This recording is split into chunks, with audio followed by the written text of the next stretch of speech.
Hello guys and welcome back to HES।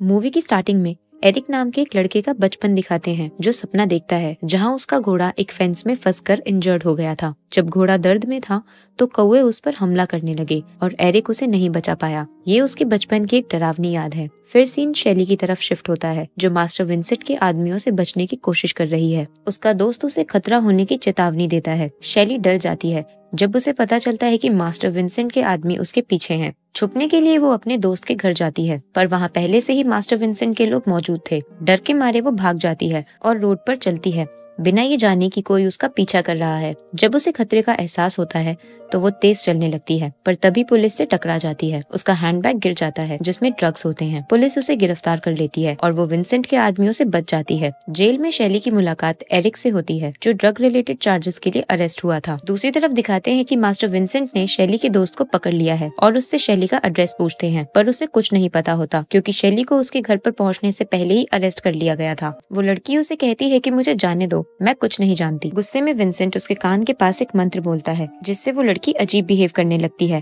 और एक चाकू उठाकर खुद को मार डालती है। विंसेंट अपने हाथ को काटकर अपना खून उसके खून के साथ मिला देता है और एक अजीब सी शक्ति हासिल करता है। वहीं जेल में एरिक और शैली धीरे धीरे दोस्त बनने लगते हैं। तभी एक अनाउंसमेंट होती है और शैली को बुलाया जाता है। एरिक और शैली चौंक जाते हैं और देखते हैं कि मास्टर विंसेंट के लोग जेल में आ गए हैं। डर के मारे शैली एरिक को बताती है कि वो लोग उसे मारने आए हैं। शैली को बचाने के लिए एरिक जेल के सीक्रेट पैसेज का यूज करता है। दोनों जंगल की तरफ भाग जाते हैं और एक गाड़ी में लिफ्ट लेकर सुबह तक शहर पहुंच जाते हैं। शैली एरिक को अपने दोस्त के घर ले जाती है लेकिन अब पुलिस और मास्टर विंसेंट के लोग उसे हर जगह ढूंढ रहे हैं। शैली के भाग जाने से गुस्से में विंसेंट हुक्म देता है कि उसे जिंदा या मुर्दा पकड़ा जाए। इसी बीच शैली और एरिक एक पार्टी अटेंड करते हैं जहाँ एक आदमी शैली के पास आकर उसके कान में कुछ बोलता है और वो जल्दी से पार्टी छोड़कर निकल जाती है। जब एरिक उससे सवाल करता है तो वो एडमिट करती है कि उसकी जान खतरे में है। वो दोनों एक वेयरहाउस में स्टे करते हैं लेकिन उनकी किस्मत खराब होती है क्योंकि मास्टर विंसेंट के आदमी वहाँ पहले से ही होते हैं। अटैकर्स उनके चेहरे प्लास्टिक से रैप कर देते हैं और सफोकेशन से दोनों बेहोश हो जाते हैं। जब एरिक और शैली होश में आते हैं तो वो खुद को एक अजीब अंडर वाटर वर्ल्ड में पाते हैं। शैली डूबने लगती है और एरिक पूरी कोशिश करता है लेकिन उसे बचा नहीं पाता। एरिक पानी के ऊपर आता है और एक शख्स से मिलता है जो अपने आप को क्रोनोस कहता है। क्रोनोस उसे कहता है कि अगर उसे शैली को बचाना है तो उसे मास्टर विंसेंट को मारना होगा। एरिक कुछ कह पाता उससे पहले ही क्रोनोस उसे वापस पानी में धक्का दे देता है। एरिक होश में आता है और रियल वर्ल्ड में शैली को ढूंढने लगता है लेकिन उसका कोई पता नहीं चलता। तलाश के दौरान उसका सामना एक गैंगस्टर से होता है जो उस पर गन से अटैक करता है। अपनी सुरक्षा के लिए एरिक उस आदमी को चाकू से मार देता है। एरिक अपने शरीर से गोली निकालता है और शैली की तलाश जारी रखता है। इस सब के दौरान एक कौवा उस पर पूरी नजर रखता है। आखिरकार एरिक शैली को एक ब्रिज पर देखता है। जैसे ही शैली उसे देखती है वो समुद्र में कूद जाती है। एरिक भी उसके पीछे पानी में कूदता है लेकिन दोनों डूब जाते हैं।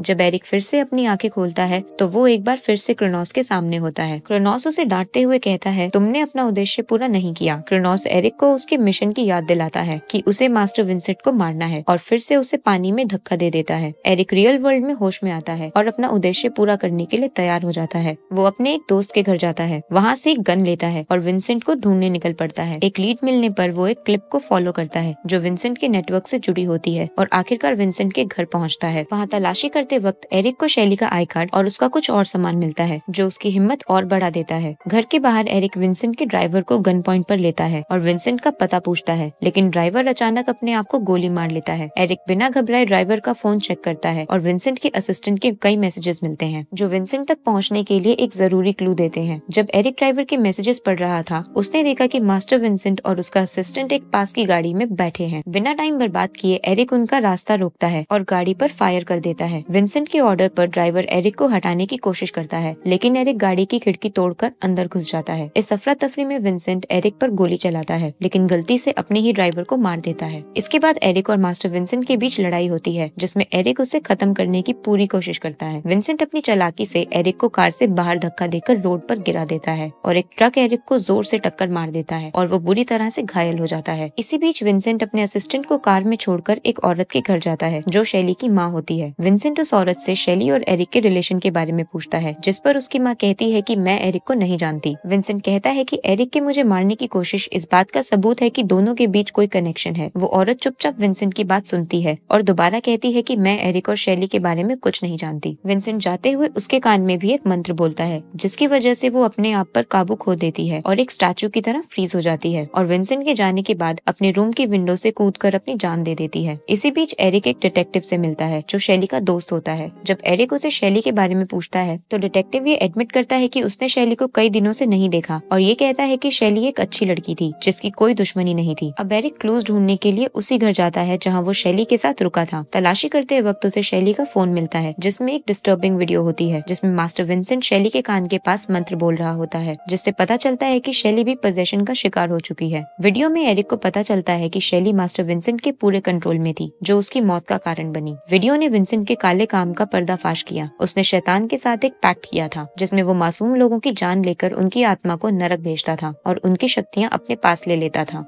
ये वीडियो उसके क्राइम्स का इकलौता सबूत था और ये शैली के पास था, जिसकी वजह से वो विंसेंट का टारगेट बन गई थी। अब एरिक फोन लेकर वहाँ से निकलता है और अपने दोस्त के घर जाता है, लेकिन एरिक अपने दोस्त के साथ वीडियो शेयर कर पाए उससे पहले ही मास्टर विंसेंट के लोग वहाँ पहुँच जाते हैं। एरिक वहाँ से भागता है, लेकिन विंसेंट के लोग उसके दोस्त को मार देते हैं। एरिक अब उन लोगों से फाइट करता है, एक आदमी को बाथटब में गोली मारकर खत्म कर देता है। एरिक भी काफी इंजर्ड हो जाता है और फिर से बेहोश हो जाता है और अपने आप को डूबते हुए पाता है। एक बार फिर उसका सामना क्रोनोस से होता है। क्रोनोस उससे कहता है कि ये उसका आखिरी मौका है। अगर एरिक ने मास्टर विंसेंट को हराया नहीं तो वो शैली को हमेशा के लिए खो देगा। क्रोनोस आसमान में एक निशान बनाता है और कौवों का एक झुंड आसपास घूमने लगता है। एक कौवा तेजी से आकर एरिक के शरीर में घुस जाता है, जो उसे शक्तियाँ देता है। क्रोनोस अपना और एरिक का हाथ काटकर खून मिला देता है और एक मंत्र पढ़ता है। जब ये रिचुअल पूरा होता है तो एरिक की आंखें कौवे की तरह बन जाती हैं और एरिक फिर से रियल वर्ल्ड में पहुंच जाता है। वो मास्टर विंसेंट के लोगों की गन्स उठाता है और बिना किसी दया के उन्हें मारने लगता है। उसके बाद वो उनके फोन्स चेक करता है